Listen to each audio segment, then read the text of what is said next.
नमस्कार। त्रेता युग की ये कथा है। मित्रसेन नामक एक सज्जन राजा था।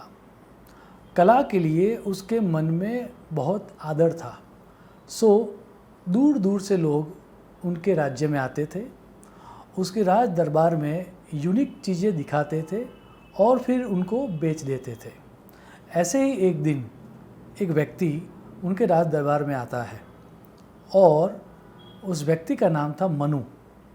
वो मनु एक शिल्पकार था और उसके पास संगमरमर की, दैट मीन्स मार्बल की 3 मूर्तियाँ थी। दिखने में तीनों समान थी। उसका कद भी समान था, रूप भी समान था, वजन भी समान था और बनावट भी समान थी। राजा उस मूर्तियों को देखता है और उसको वो पसंद आ जाती है।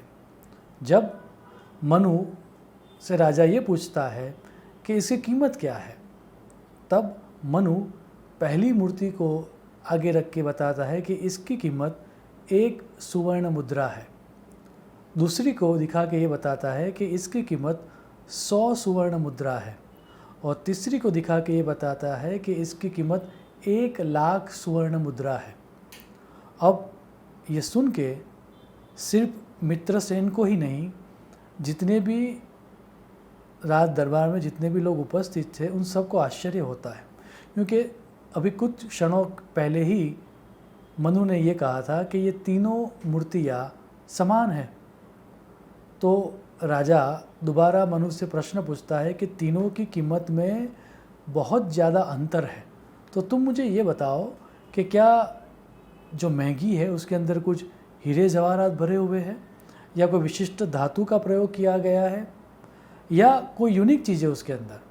तब मनु उनसे ये जवाब देता है कि मैं इतना बता सकता हूँ आपसे कि इस मूर्ति के अंदर या इन सभी मूर्तियों के अंदर कोई भी हीरे जवाहरात जैसी कीमती चीज़ नहीं है। इतना ही नहीं, ये सभी एक ही संगमरमर से बनाई गई है। इतना ही नहीं, इन सब का कद भी समान है, उनकी बनावट भी समान है। अब इन तीनों के प्राइस में इतना फ़र्क क्यों है?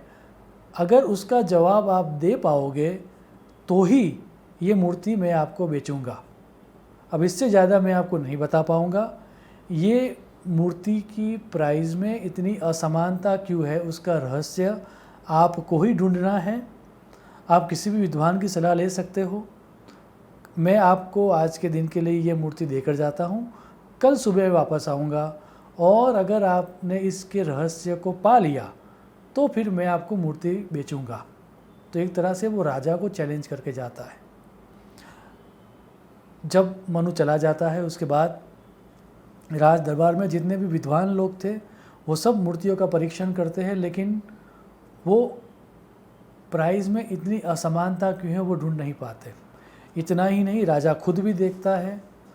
आस पड़ोस में जो विद्वान लोग थे कला के लिए, मूर्ति कला के लिए या फिर अन्य कला के लिए, उनको भी बुलाया जाता है। वो सब भी कहने में असमर्थ होते हैं। होते होते शाम से रात तक का समय हो जाता है और अब राजा एक तरह से चिंतित भी होता है कि पूरे विश्व में लोग मुझे कला पारखू की तरह पहचानते हैं। अगर मैं ही नहीं पहचान पाया तो मुझे भी अपनी कला की सूझ के बारे में सोचना चाहिए। तो होते होते तकरीबन रात का समय हो जाता है और बात जाती है, राजा की एक रानी होती है जिसका नाम था सुमित्रा, उसके पास।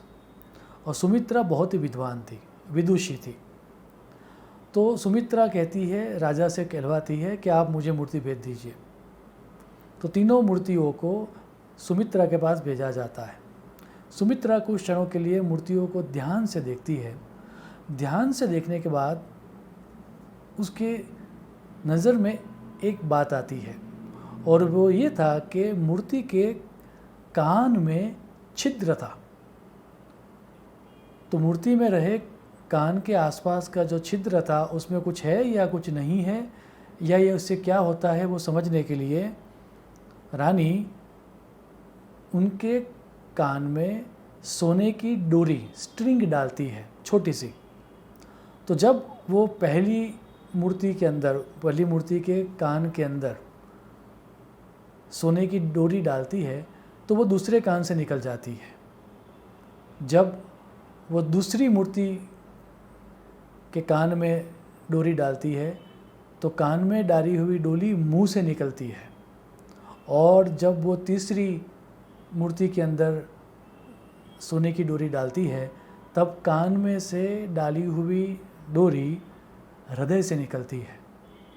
रानी इस रहस्य के बारे में राजा को कहती है।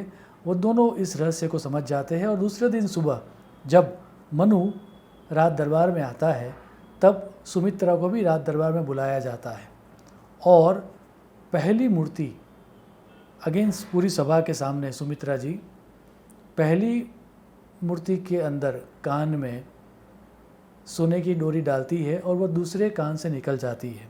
तब रानी कहती है कि यह मूर्ति समाज में रहे हुए उस तरह के व्यक्तियों का प्रतीक है जो अच्छी बातें सुनते तो है, क्या करना चाहिए क्या नहीं करना चाहिए उसका ज्ञान वो सब तरह से लेते तो है, लेकिन जैसे एक कान में से डाली हुई डोरी दूसरे कान में से निकल जाती है, यह व्यक्ति अच्छी बातें सुनते हैं लेकिन वो सिर्फ सुनते ही है।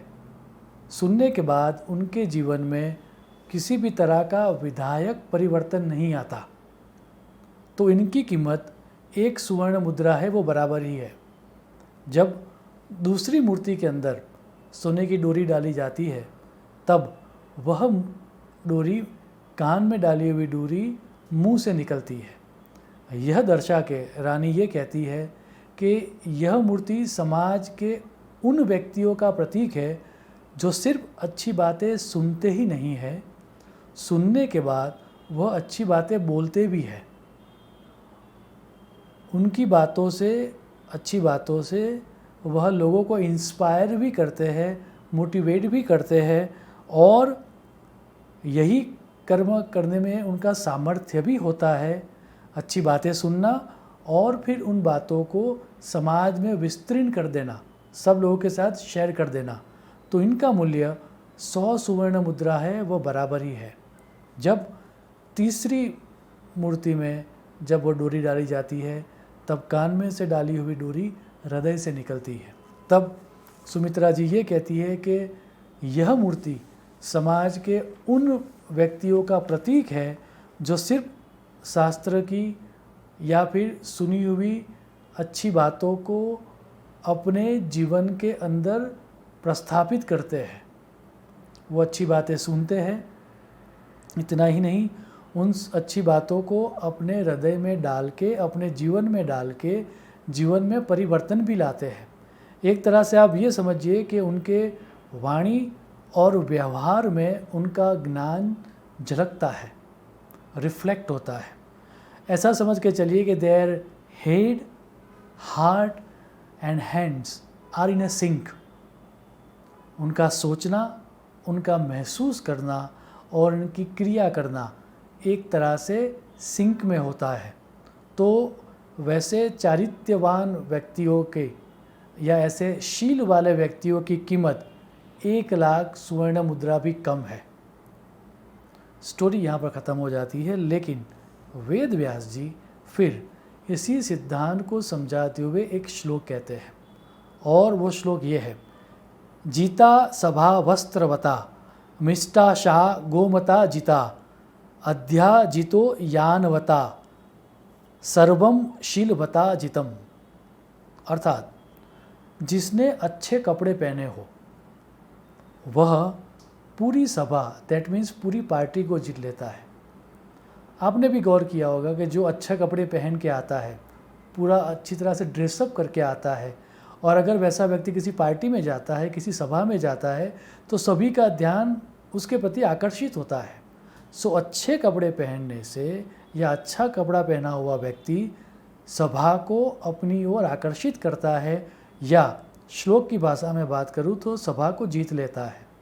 अगर आपके पास अच्छा व्हीकल है तो आप किसी भी जगह पर यात्रा कर सकते हो। तो श्लोक में ये कहा गया है कि जिसके पास अच्छा व्हीकल है वह सभी रास्तों को जीत लेता है।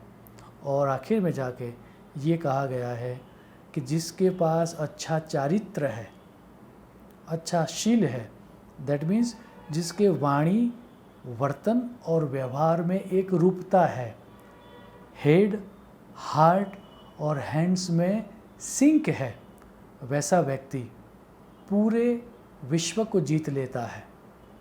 कथा को समझने के बाद, ये 3 मूर्तियों की कथा समझने के बाद हम सबको अपने आप से ये प्रश्न पूछना चाहिए कि हम कौन सी मूर्ति है और हमारा मूल्य क्या है। इसी प्रश्न के साथ मैं मेरी वाणी को विराम दूंगा। शुभम भवतु। प्रणाम।